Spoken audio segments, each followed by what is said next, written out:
Living with Parkinson's means a completely different way of life than it used to be. My advice for anyone who's been recently diagnosed is, most importantly, don't be too hard on yourself.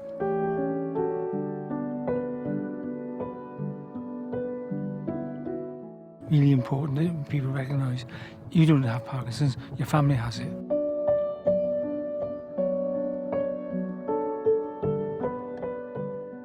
A good friend said to me, you may have Parkinson's, but Parkinson's has not got you.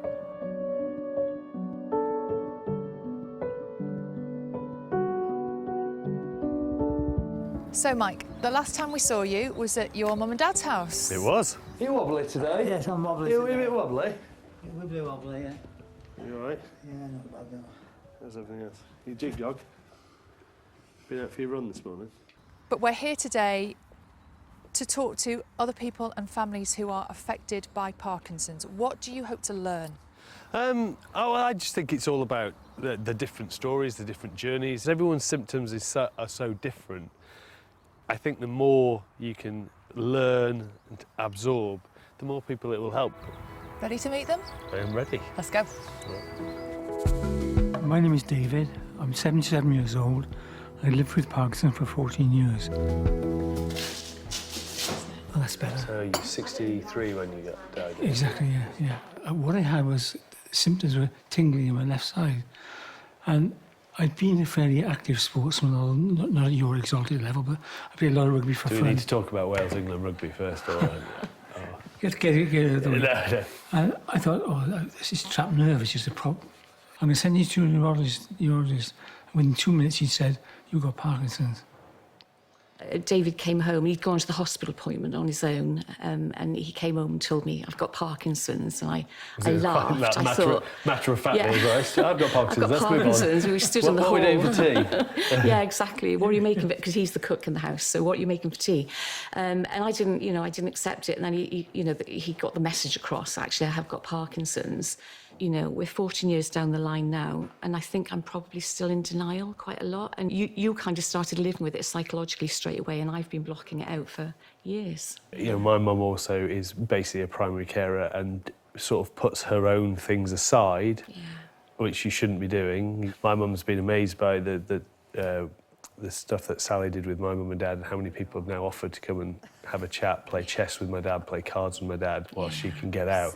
He doesn't sleep well at night. Like your mum, we do put our own needs aside, and I focus on my husband, my children, and grandchildren now as well.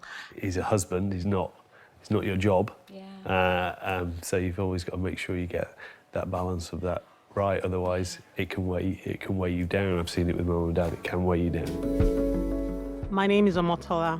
I'm 41 years old. I got diagnosed with Parkinson's disease in 2016. I think it's because of my age, my race, and my gender. Nobody really thought about Parkinson's. With Mimi, I remember when she was much younger, and I used to braid her hair. It was more like a bonding experience for both of us. And as Parkinson's progressed and I lost my fine and gross motor skills, and I lost the ability to do that, and that was very difficult and challenging for me.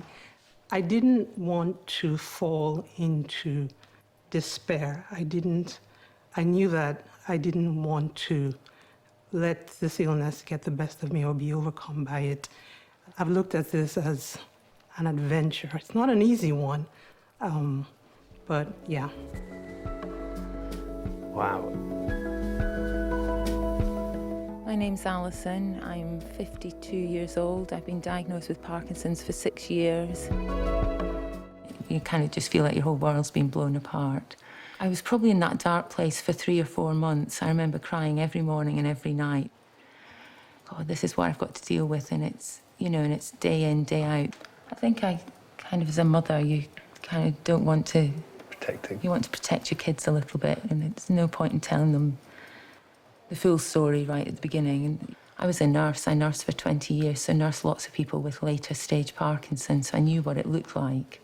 And that's all I could think about when I went home that day in the car was, oh my goodness, that's what my future looks like. I kind of knew I needed to do something positive, turn it into something positive, and for me that was raising awareness. I'm Amarpal. I'm 68 years old, and I've been living with Parkinson's for 11 years.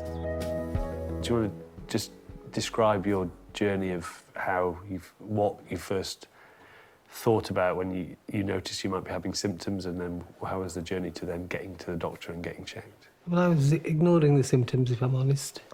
The tremor was the first symptom. I was ignoring it because I thought, I can conquer this, it's nothing. Belle, did you notice the tremor right at the start? Were you involved in the process, or did Amarpal hide it from you as well? I noticed the tremor almost immediately, but he's very stubborn and he didn't want to go to the doctor for a long time until somebody else suggested that he ought to go. She didn't take very long to tell me that I've got Parkinson's. It didn't dawn on me. I didn't accept it for the first 3 years or so. You think you're going to get on top of it, and it's nothing. It can't affect my lifestyle, but it does.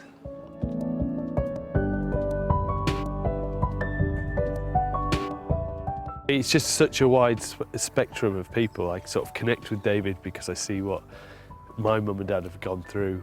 It's very similar age when they got diagnosed, very similar story, slower symptoms.